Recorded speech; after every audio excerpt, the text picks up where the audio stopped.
I hope we can see what life's really like here. But Kim Jong-il controls everything. And the rare times that he's granted foreigners access, they've only been shown idealized versions of the country. Like in this Dutch documentary called A Day in the Life. In this scene, a mother sings nursery rhymes as she walks her child to school. 아니, 승냥이 미국 놈 무릎 꿇고 살려달라. Then she goes to work at the garment factory. It's a worker's paradise.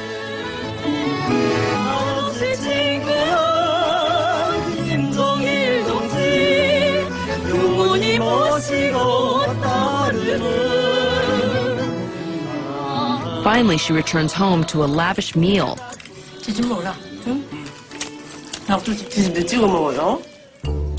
The film shows only the cheerful facade, because here, image matters.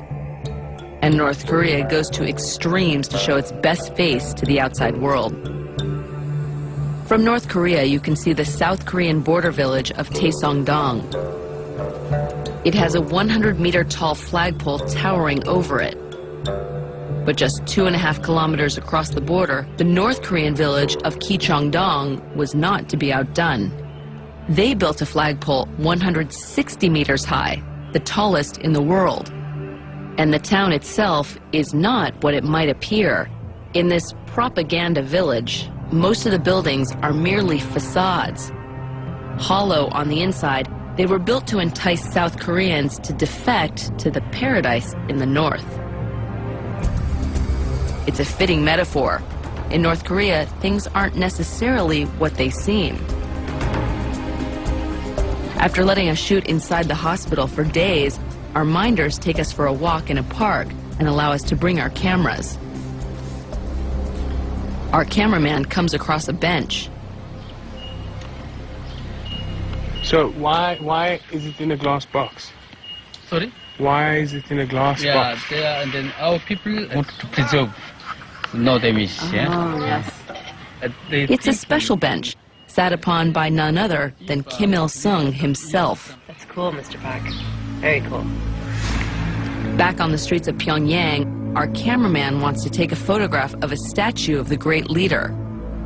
It's huge, so he lies on the ground to make it fit in his shot. But the minder lets us know this is a mistake. A big one. No, there is no one, no foreigner to just lie down in front of our great leader's statue. Yeah. I'm afraid tomorrow we are going out of our country. The minder doesn't follow through on his threat to kick us out of the country.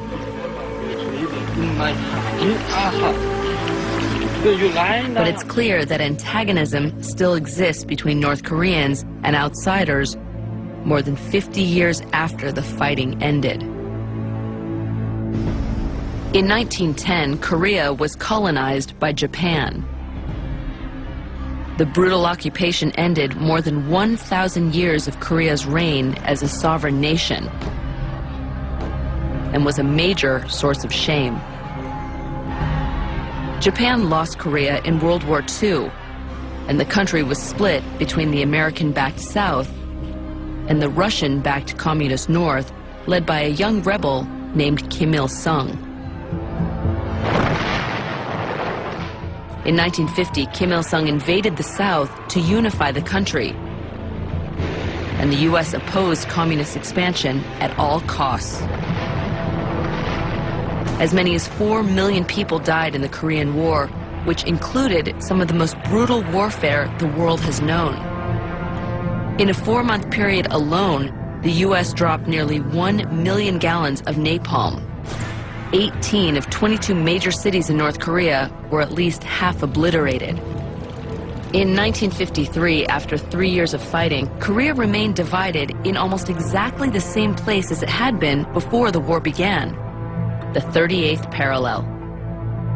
While most people think the war ended more than 50 years ago, there never was a peace treaty. And more than 19,000 days later, the very, very long ceasefire continues today.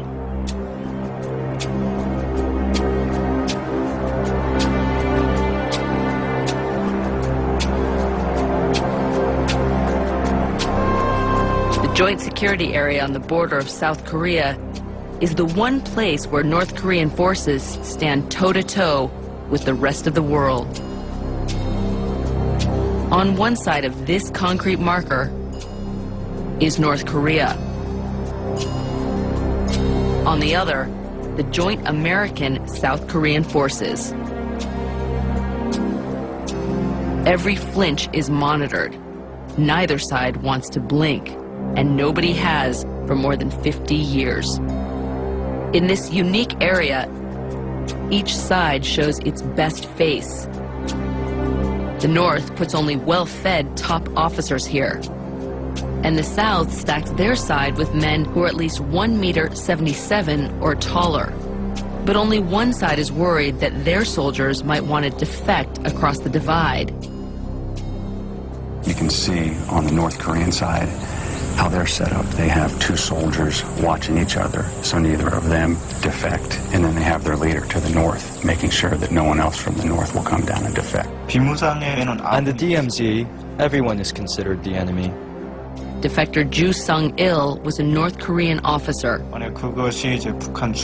Whether you're a North Korean resident, a soldier, or South Korean defector, we had to kill without question. With everyone watching, no one can cross here. And defecting anywhere else along the DMZ is nearly impossible. The DMZ, or Demilitarized Zone, is a 4-kilometer wide buffer that runs 238 kilometers along the border of North and South Korea.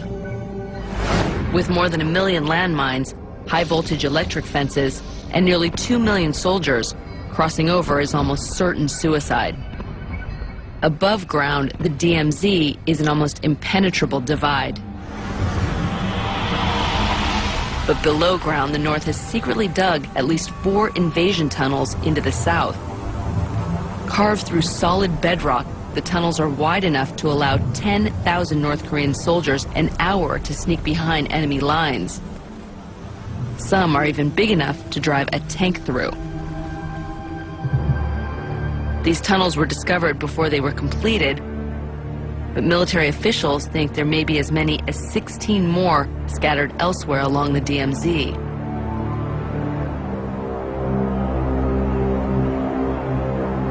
The DMZ helps North Korea keep its own citizens inside the country and cut off from the rest of the world. She's very blind, isn't she? She's totally blind. At the hospital, more than 1,000 blind patients from all walks of life have been picked by the government to see Dr. Ruitt. Waiting in line, we meet an older woman who's been blind for 7 years. Her son-in-law has brought her today for her preliminary exam. She's totally blind in her right eye and can barely see out of the other.